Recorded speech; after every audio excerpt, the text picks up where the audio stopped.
Heute nähen wir einen coolen und zugleich praktischen Hosenrock. Das Schnittmuster findet ihr unten in der Beschreibung.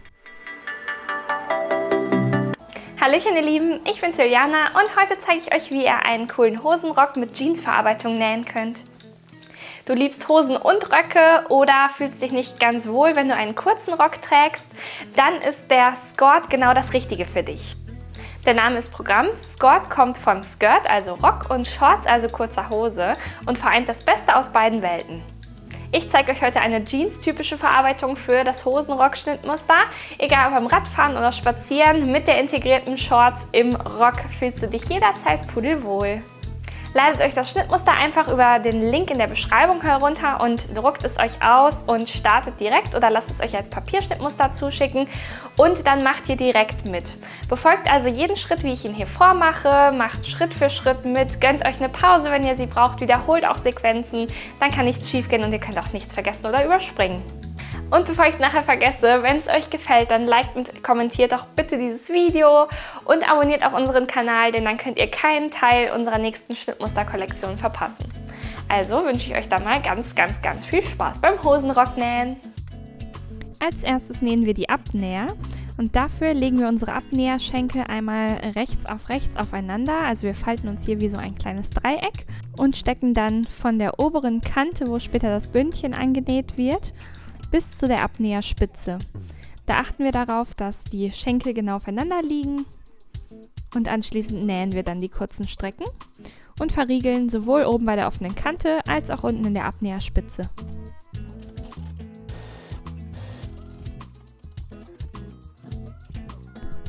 So sieht das also dann aus und den anderen Abnäher schließen wir auch. Anschließend bügeln wir dann den Abnäherinhalt immer zur hinteren Mitte. Bügelt da möglichst scharf drüber, damit er sich möglichst flach legt. Und anschließend beginnen wir dann die hinteren Taschen zu fertigen.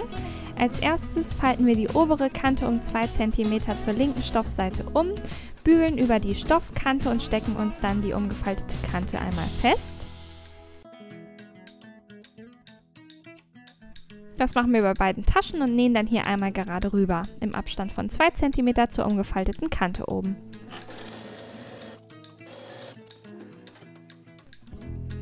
Die 4 restlichen Kanten falten wir jeweils 1 cm zur linken Stoffseite um und bügeln da einmal scharf drüber.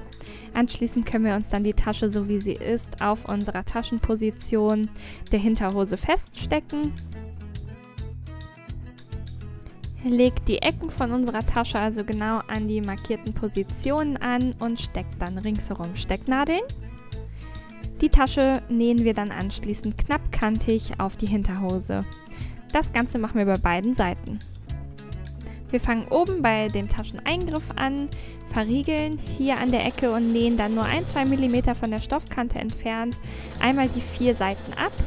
Bei den Ecken ist es so, dass wir die Nadel am besten unten stecken lassen, dann den Nähfuß heben, unsere Hose in die nächste Richtung drehen, dann den Nähfuß wieder senken und weiter nähen. Das gleiche machen wir hier auch nochmal. Ich lasse die Nadel also genau in der Spitze stecken und drehe mir das Ganze dann, so dass ich möglichst schöne Ecken hinbekomme. Näht dann bitte bis zum oberen Tascheneingriff und verriegelt wieder. Als nächstes bereiten wir dann den Rockteil vor und da möchten wir die vordere Kante und die untere Kante jetzt erstmal umbügeln. Erstmal schlagen wir 1 cm um und dann nochmal einen weiteren Zentimeter und jeweils bügeln wir da schön scharf drüber, damit der Saum sich am besten legt. Die überstehende Nahtzugabe an der Ecke schneide ich mir dann einmal ab, sodass es einen Linienverlauf gibt und bügel dann auch die andere Kante. Schlag die mir einfach um und stecke auch diese fest.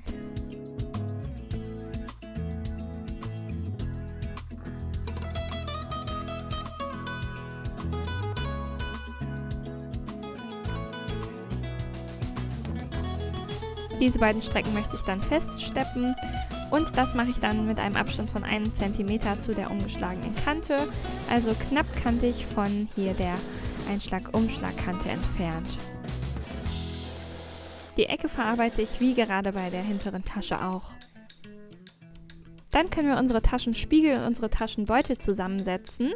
Die sollen so später aneinander genäht werden, deshalb falten wir sie einmal rechts aufeinander, sodass die lange Kante von dem Taschenspiegel jetzt an die schräge Kante von dem Taschenbeutel genäht wird. und das stecken wir uns einmal. Wir möchten dann, dass jeweils 4 zusammengesetzte Taschenbeutel und Taschenspiegel entstehen. 2 davon sind gleich und 2 genau spiegelverkehrt.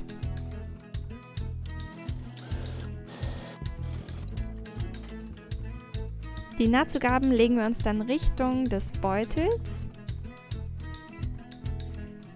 bügeln dann einmal scharf darüber und als nächstes möchten wir dann die Nahtzugaben auch auf den Beutel knappkantig absteppen.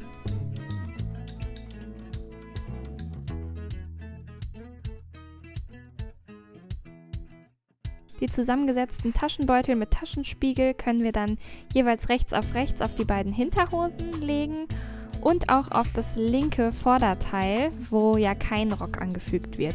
Da verhält es sich nämlich noch ein klein bisschen anders. Die restlichen 3 Stecken können wir aber schon schließen.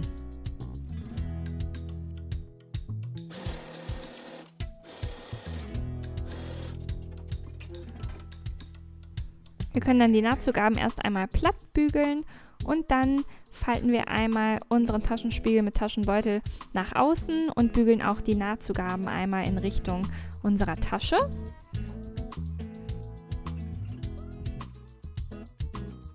Dann können wir Vorderhose und Hinterhose zusammensetzen, zumindest schon mal bei der Seite ohne Rockteil.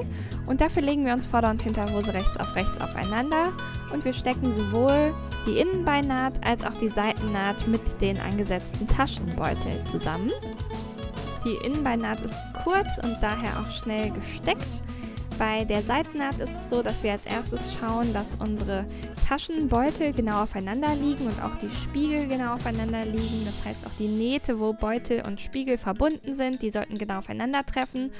Und auch die Nähte, wo unsere Spiegel an die Hosenbeine angesetzt sind. Auch die liegen genau aufeinander. Dort stecke ich mir auch meine erste Nadel. Dann kann nämlich nichts mehr verrutschen. Und anschließend stecke ich mir dann hier meine beiden Beutel aufeinander, ringsherum um den Beutel, also entlang der ganzen Kurve bis zum Taschenspiegel und auch hier bis zur unteren Seite, wo der Spiegel an die Hosenbeine angesetzt ist. 1 cm von der Ecke entfernt, dort stecke ich mir meine nächste Stecknadel genau durch die beiden Nähte, sodass diese auch auf beiden Lagen aufeinandertreffen. Und wenn dann auch die Taschenbeutel fertig aufeinander gesteckt sind, dann stecke ich mir noch die Seitennaht bis hinunter zum Saum aufeinander, sodass ich jetzt hier einmal um die Ecke nähen kann, bis runter zum Saum. Hier fange ich jetzt unten an zu nähen mit einem Abstand von 1 cm zur Kante, nähe dann bis zur Ecke und achte dann darauf, dass meine Nahtzugaben auch die ganze Zeit zusammen mit meinem Spiegel und dem Taschenbeutel hier nach außen zeigen und liegen. Und die Nadel lasse ich dann genau 1 cm oberhalb der Stoffecke eben im Nähgut stecken, so wie wir zuvor auch die Ecken genäht haben. Dann drehe ich mir das Ganze in die nächste Richtung und dann nähe ich nur einmal mit einer schönen Kurve um unseren Futterbeutel bis ganz oben zur Kante.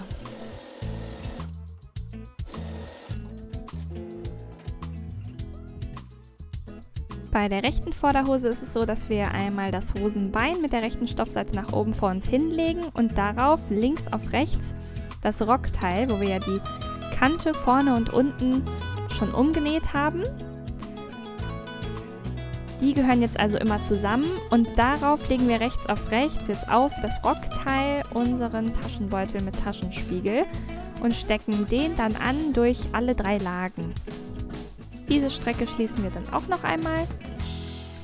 Wenn wir das gemacht haben, können wir auch hier die Taschenbeutel und die Nahtzugaben wieder nach außen bügeln und anschließend ist es dann wichtig, dass wir bei dem Hosenteil, wir schauen jetzt von der linken Stoffseite drauf, auch die ersten 10 cm von der Seitennaht gesehen aus, jeweils 1 cm ein- und wieder umschlagen, uns einmal feststecken und diese kurze Strecke dann einmal eben auch 1 cm von der Kante unten entfernt, knappkantig bei meinen Stecknadeln hier absteppen, denn vorher können wir die Seitennaht nicht schließen, das ist ganz wichtig.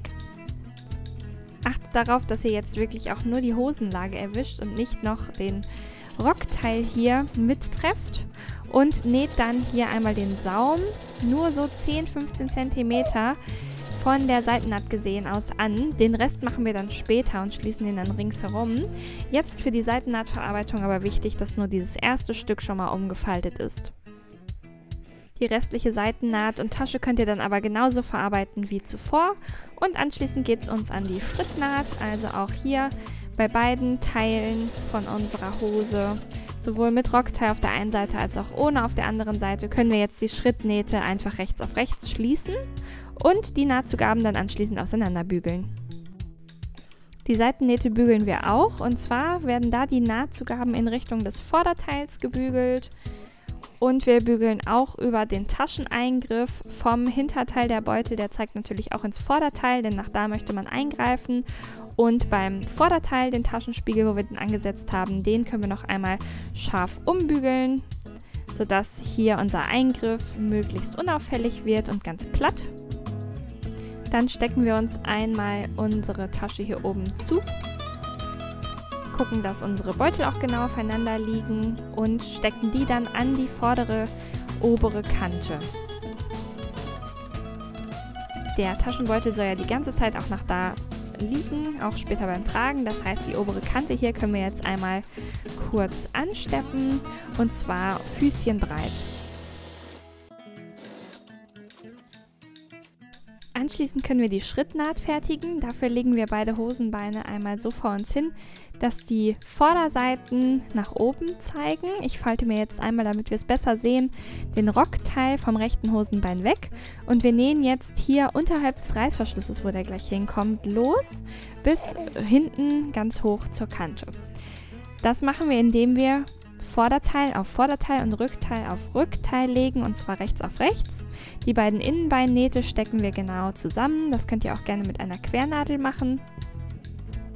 Dann legen wir uns hier die Vorderteile aufeinander und stecken auch hier die Schrittnaht zusammen, genau bis 1 cm über hier die Ecke von unserem Stoff. Und im Rückteil machen wir das gleiche, ganz hoch, aber bis zur Kante.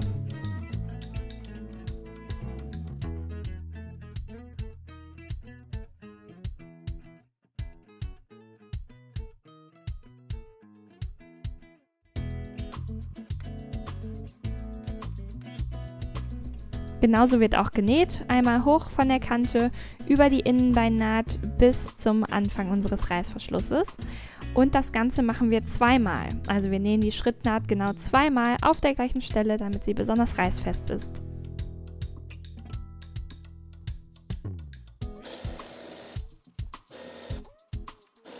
Wenn ihr über die Innenbeinnaht näht, dann achtet darauf, dass die Nahtzugaben immer noch schön auseinandergebügelt sind. Und im Vorderteil nehmen wir dann eben 1 cm oberhalb von der Kante zu Ende und verriegeln dort. Genau hier.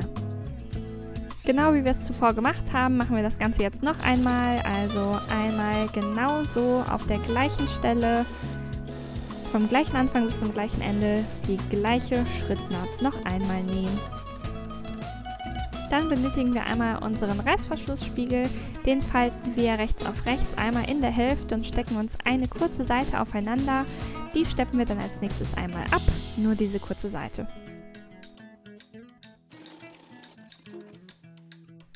Dann wenden wir den einmal, gucken, dass auch die Ecke hier schön nach außen gekehrt wird. Da können wir auch einmal drüber bügeln, und wenn wir das gemacht haben, dann schließen wir einmal die noch lange offene Seite, und zwar mit einer Versäuberungsnaht, also entweder der Overlockmaschine oder einer Zickzacknaht. Dann nehmen wir den Reißverschluss dazu, den öffnen wir einmal, und ich habe jetzt die Vorderhose so vor mir liegen, dass das Rockteil einmal weggeklappt ist. Dann öffne ich auch hier den Schlitz, wo der Reißverschluss reinkommt, und als erstes nähen wir dann die Seite beim Reißverschluss an auf das Hosenbein ohne Rock.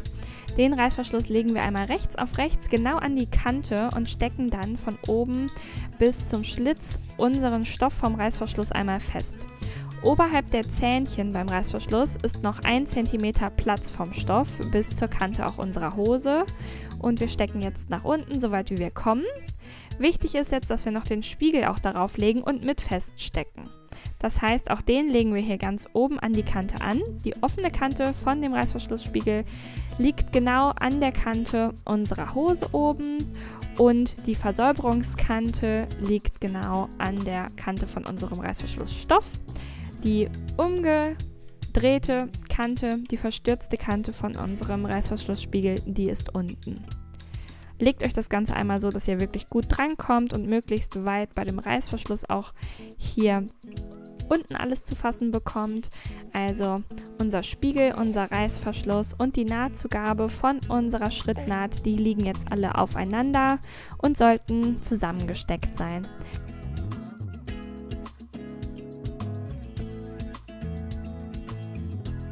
Dann können wir nämlich jetzt hier mit Hilfe eines Reißverschluss-Nähfußes von der oberen Kante bis zum Ende des Reißverschlusses nähen. Ich habe mir jetzt den Reißverschluss-Nähfuß so angesetzt, dass ich links ganz nah an meinem Stoff nähen kann und der Fuß also eher rechts von der Nadel sitzt.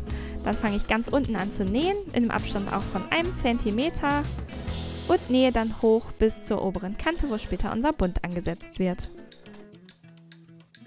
So, dann falte ich mir den Reißverschlussspiegel einmal auf, also zur Richtung des Reißverschlusses und steppe dann einmal von der rechten Stoffseite knapp kantig neben meinem Reißverschluss noch einmal hier meine Stofflage von der Vorderhose ab, sodass der Spiegel also die ganze Zeit in die richtige Richtung zeigt und einmal flach angenäht ist. Anschließend bügele ich mir dann einmal auf der anderen Seite von meiner Hose meine Nahtzugabe weg, also einmal dort, wo der Knips ist, könnt ihr die Nahtzugabe zur linken Stoffseite falten und einmal scharf über die Kante bügeln.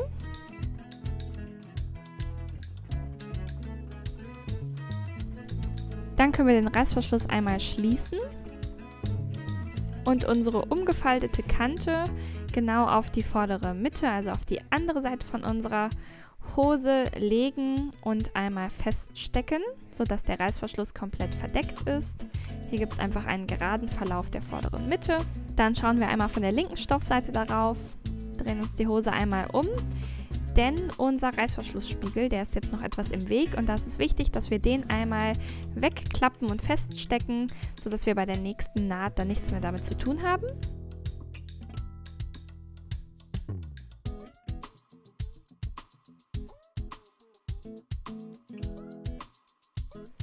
Dann haben wir auch eine bessere Sicht auf die andere Seite unseres Reißverschlusses. Der ist ja jetzt geschlossen.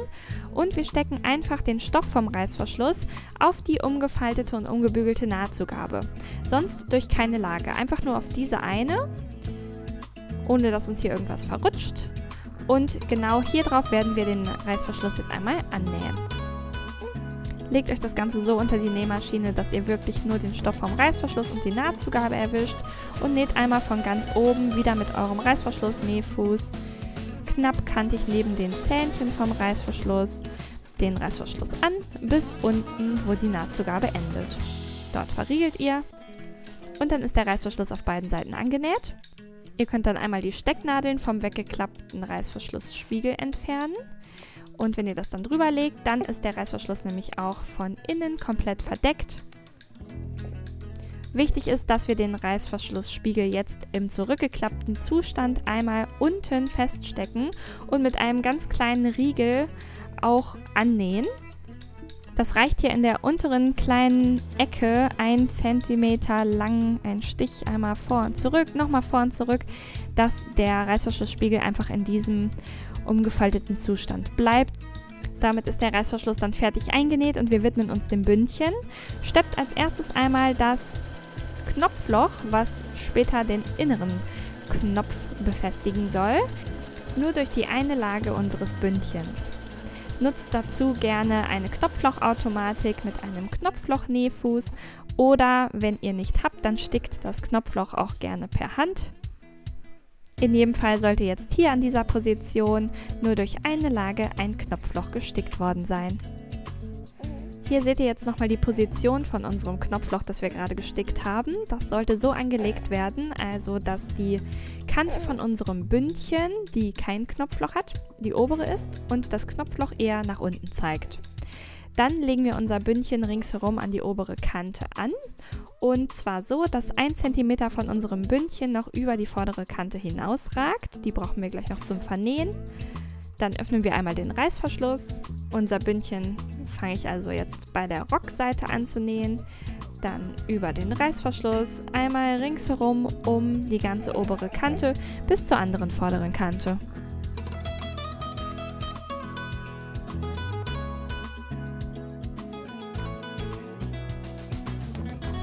Auch bei der anderen vorderen Kante ragt das Bündchen dann wieder 1 cm über unsere Hose hinaus.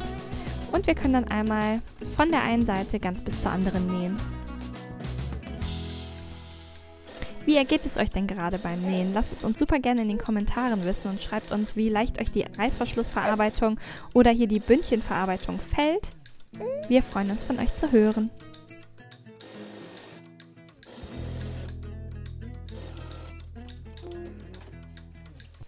Wenn die eine Kante dann angenäht ist, dann ist es wichtig, dass wir die vordere Kante einmal hübsch annähen. Dafür falten wir sie einmal in der Mitte des Bündchens rechts auf rechts.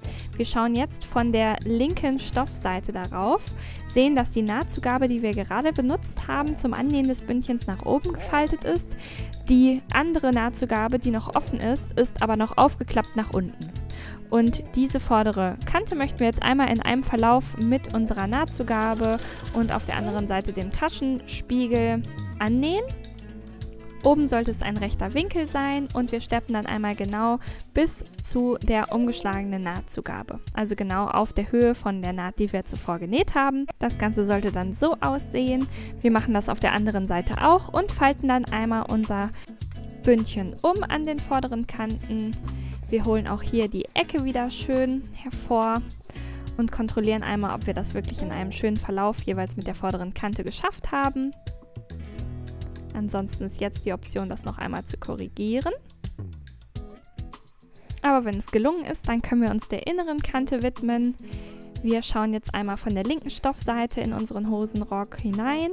Wir haben da jetzt also noch eine offene Kante von unserem Bündchen. Die falten wir 1 cm um zur linken Stoffseite und legen dann diese umgefaltete Kante genau so über die Naht, dass wir die genau verdecken. Auch hier bei der vorderen Kante klappen wir die Nahtzugabe einmal schön nach innen, macht das schön ordentlich, damit die Stelle nicht so dick wird und steckt euch dann einmal ringsherum die umgefaltete Kante fest bei eurem Bündchen, gerne auch mit Quernadeln, die können wir dann gleich beim Nähen stecken lassen und wenn ihr möchtet und auf der sicheren Seite sein möchtet, dann heftet auch gerne diese Strecke, dann kann gleich beim Nähen nichts verrutschen. Steckt jetzt einmal ringsherum diese Bündchenkante.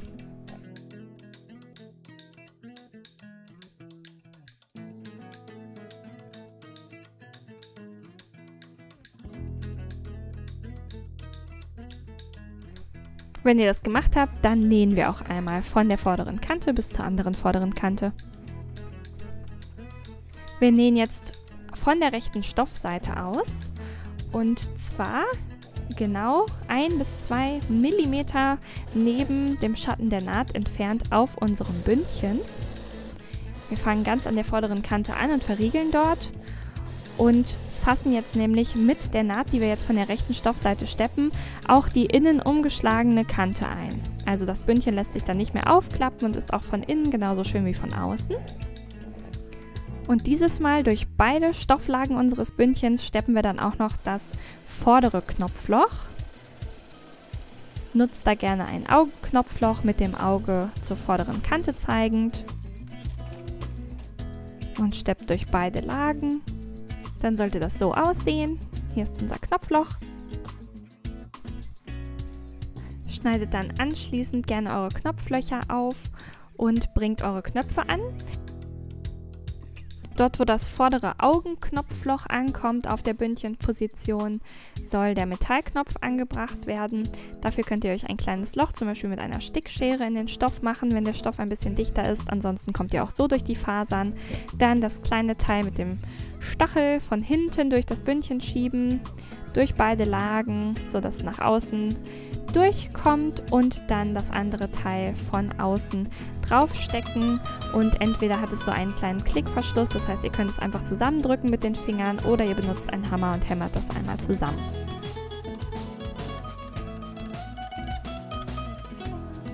Der ist jetzt also angebracht und den anderen Knopf nehmen wir mit der Hand an. Das kann ein ganz flacher, normaler Knopf sein. Ihr könnt mit einem doppelten Nähfaden nähen, einmal von hinten durch die Position für euren Knopf stechen, einmal vernähen auf der Stelle und dann den Knopf ein paar Mal annähen. Das Ganze dann wieder vernähen am Ende.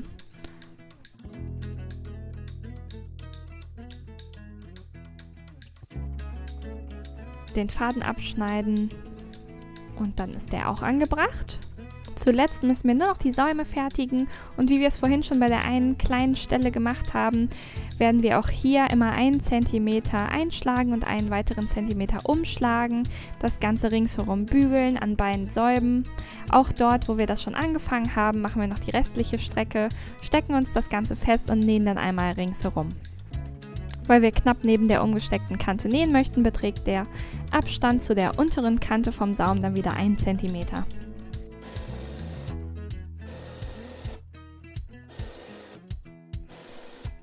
Wiederholt das Ganze dann auch noch am anderen Hosenbein und damit ist die letzte Naht vollbracht. Herzlichen Glückwunsch, euer Hosenrock ist fertig. Ja, das war die letzte Naht, ich habe es gerade gesagt, ihr habt es geschafft. Euer Hosenrock ist fertig. Ich hoffe, ihr hattet ganz viel Spaß beim Nähen und habt auch ganz viel Freude beim Tragen. Dazu kombinieren würde ich übrigens ein Jersey-Oberteil, wie zum Beispiel ein Basic-T-Shirt, als Schnittmuster zum Nähen oder ein Wiki-Top oder ein Winnie-Top. Auch die machen ganz viel Spaß und ich würde mich freuen, wieder gemeinsam mit euch zu nähen. Also bis zum nächsten Mal, fühlt euch gedrückt.